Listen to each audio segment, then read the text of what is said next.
नमस्कार साथियों, class again सबकी कक्षा में आप सभी का स्वागत है। साथियों, जिस तरह से दुनिया में हालात दिख रहे हैं, इससे तो ऐसे लग रहा है कि पूरी दुनिया में युद्ध का माहौल छिड़ने वाला है। पहले रूस और यूक्रेन के बीच हम लोग देख ही रहे हैं, पिछले 3 वर्ष से वहाँ पर युद्ध चल रहा है। उसके बाद इसराइल के आसपास वाले देशों में भी युद्ध की स्थिति बनी हुई है। अब एक तीसरा फ्रंट खुलता हुआ नजर आ रहा है और वो है पाकिस्तान और अफगानिस्तान। दरअसल पाकिस्तान ने मंगलवार देर रात अफगानिस्तान में एयर स्ट्राइक कर पाकिस्तानी तालिबान के संदिग्ध ठिकानों को निशाना बनाया था। ये हमले पाकिस्तानी सीमा से लगे अफगानिस्तान के पक्टिका प्रांत के पहाड़ी इलाकों में किए गए थे। इस एयर स्ट्राइक में कम से कम 46 लोग मारे गए थे। रिपोर्ट्स के मुताबिक पाकिस्तानी अधिकारियों के हवाले से बताया गया कि हमले में पाकिस्तानी तालिबान यानी तहरीक-ए-तालिबान पाकिस्तान के ट्रेनिंग सेंटर को तबाह किया गया था। अधिकारियों ने कई आतंकियों के मरने का दावा किया है। तालिबान के वैसे तो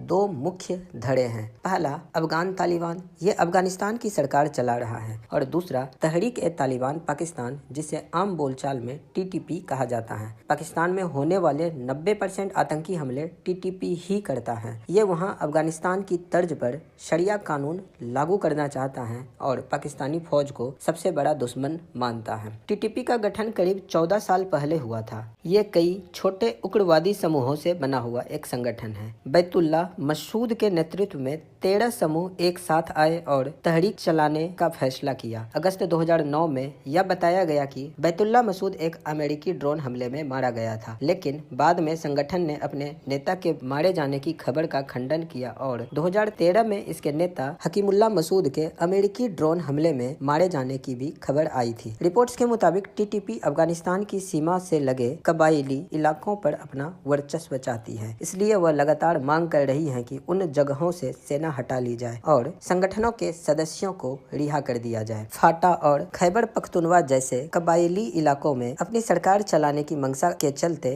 TTP पाकिस्तानी सेना से लड़ती रहती है। इन इलाकों में शिया पठान अल्पसंख्यक हैं। TTP की और उनकी नहीं बनती हैं। इसके बाद 2022 से TTP ने पाकिस्तान पर हमले को तेज कर दिए हैं। पाकिस्तान अक्सर आरोप लगाता है कि पाकिस्तानी तालिबान अफगानिस्तान के जमीन का इस्तेमाल करके उस पर आतंकी हमले करता है। हालांकि पाकिस्तान के इन आरोपों को अफगानिस्तान खारिज करता रहा है। अफगानिस्तान ने 2021 के तालिबान की वापसी के साथ ही पाकिस्तानी तालिबान TTP मजबूत हुआ है। TTP ने नवंबर 2022 में पाकिस्तान के साथ सीज फायर को एक तरफा तौर पर खत्म कर दिया था। इसके बाद उसने पाकिस्तान पर हमले तेज कर दिए थे। पिछले कुछ महीनों में TTP ने पाकिस्तान के कई सैनिकों और पुलिस कर्मियों की हत्या भी कर दी है। अभी हुए ताजा हमले के बाद तालिबानी फाइटर्स लगभग 15,000 की संख्या में पाकिस्तानी बॉर्डर की तरफ मार्च कर रहा है और ऐसा लग रहा है कि पाकिस्तान और तालिबानी फाइटर्स के बीच में एक नया फ्रंट खुलने वाला है। ऐसा माना जा रहा है कि पाकिस्तान के लिए डबल फ्रंट खुल गया है। एक तहरीक-ए-तालिबान पाकिस्तान के रूप में जो ऑपरेट करता है अगेंस्ट दी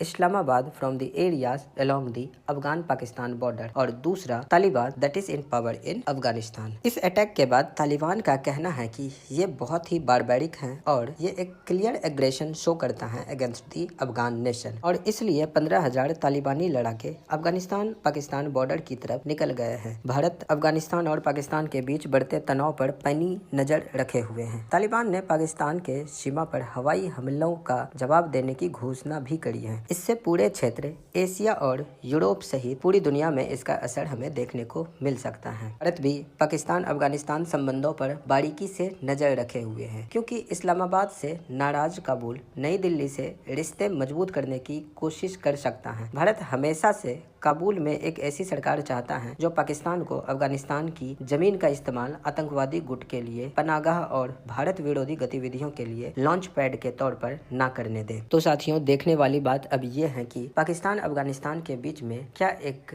नई युद्ध जन्म ले रही है या फिर संवाद से इस मामले को हल कर लिया जाएगा। अगर युद्ध जैसी कोई स्थिति बनती है तो आने वाले समय में निश्चित तौर पर साउथ एशिया में इनस्टेबिलिटी होंगी और इससे भारत समेत साउथ एशिया में कई कंट्रीज के ऊपर इसका असर हमें देखने को मिल सकता है। तो साथियों, फर्दर अगर कोई अपडेट होता है तो उसको लेकर के हम लोग एक नई वीडियो को बना लेंगे। आज के लिए इस वीडियो में इतना ही। मिलते हैं हम लोग अगली वीडियो में। नमस्कार, जय हिंद।